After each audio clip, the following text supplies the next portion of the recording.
ముఖ్యమంత్రి అయినా సరే ఒక స్టెప్ వేయాలంటే ఆ స్టెప్ వేస్తే వచ్చే పరిణామాల గురించి ముఖ్యమంత్రి అయితే ఇంటెలిజెన్స్ వాళ్ళు చెప్తారు, అదే ఒక రాజకీయ పార్టీ అయితే బాధ్యత కలిగిన సీనియర్ నాయకులు చెప్తారు, ఒక ఎమ్మెల్యేకి అయితే ఆ గ్రామంలో పెద్ద నాయకులు చెప్తారు.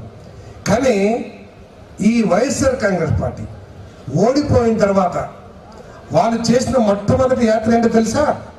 తెనాలిలో గంజాయి కొట్టి సమాజంలో ఒక చీడ పురుగుల్లాగా తయారైన మన మనోహర్ గారి నియోజకవర్గం అనుకుంటాను, సమాజానికి ఒక చేటుగా తయారైన ఇద్దరు యువకుల్ని పోలీసులు కొట్టారు.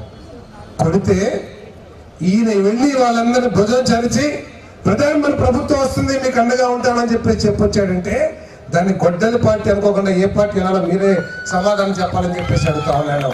గంజాయిని ఏది వెయ్యాలని చెప్పేసి ప్రభుత్వం ఆలోచన చేస్తుంటే గంజాయి మొత్తంలో ఈ రాష్ట్ర యువత నిర్వీర్యం కాకూడదని చెప్పేసి ఆర్ఎస్ఎల్ ప్రభుత్వం ఆలోచన చేస్తుంటే గంజాయి బ్యాచ్కి వెళ్ళి వెన్ను చట్టి నేనున్నాను బ్రదర్ అని చెప్పిన పార్టీకి గొడ్డల పార్టీ అనుకోకుండా ఏమంటారు ఒకసారి ఆలోచన చేయండి. మనం కూడా చేస్తాం. రైతు సమస్యల పట్ల ఏదైనా రైతుకు నష్టం జరిగితే ఎమ్మెల్యే లేదా మంత్రి లేదా ముఖ్యమంత్రి గారు ఒక పొలాల్లోకి వెళ్ళి ఏ విధంగా నష్టం వచ్చింది, ఎట్లా లాభం చేయాలి, ఎంత నష్టం వచ్చింది అని చెప్పేసి మనందరూ కూడా మాట్లాడతాం. ఆ కార్యక్రమాలకి పెద్ద ర్యాలీ కూడా వెళ్తాం, తప్పులేదు, వెళ్ళాలి కూడా, ప్రతిపక్షం ఎక్కువ వెళ్ళాలి.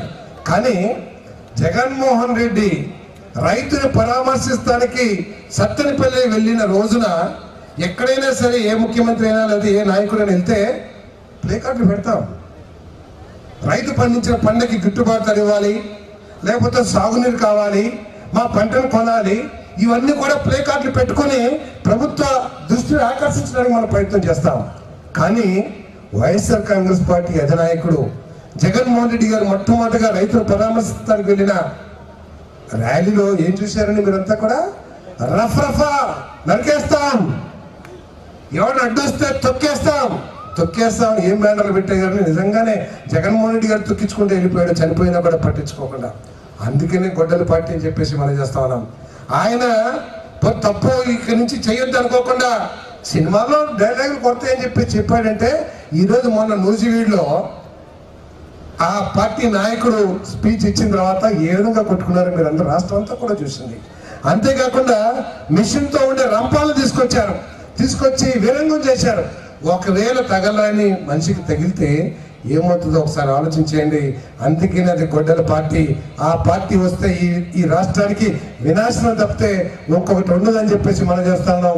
ఈ రాష్ట్రం ఇందాక ఎంపీ గారు చెప్పినట్లు, ఇందాక చంటి గారు, అదేవిధంగా శ్రీనివాస్ గారు చెప్పినట్లు ఈ రాష్ట్రం దేశంలో నెంబర్ 1గా వెళ్ళాలంటే మరొకసారి కాదు, రాబోయే రోజుల్లో ఈ కూటమి పార్టీలే ఉండాలని చెప్పేసి, అదేవిధంగా సెంట్రల్లో నరేంద్ర మోడీ గారి నాయకత్వంలో మరి బీజేపీ గవర్నమెంట్ ఉంటేనే ఈ రాష్ట్రానికి భవిష్యత్తు అని చెప్పేసి మనం చేస్తూ ఇంత చక్కటి కార్యక్రమాన్ని ఏర్పాటు చేసిన మా జిల్లా అధ్యక్షులు, జనసేన జిల్లా అధ్యక్షులు, భారతీయ పార్టీ జిల్లా అధ్యక్షులకి, కార్యకర్తలకి మీ అందరికీ కూడా చేతులెత్తి నమస్కరిస్తూ సెలవు.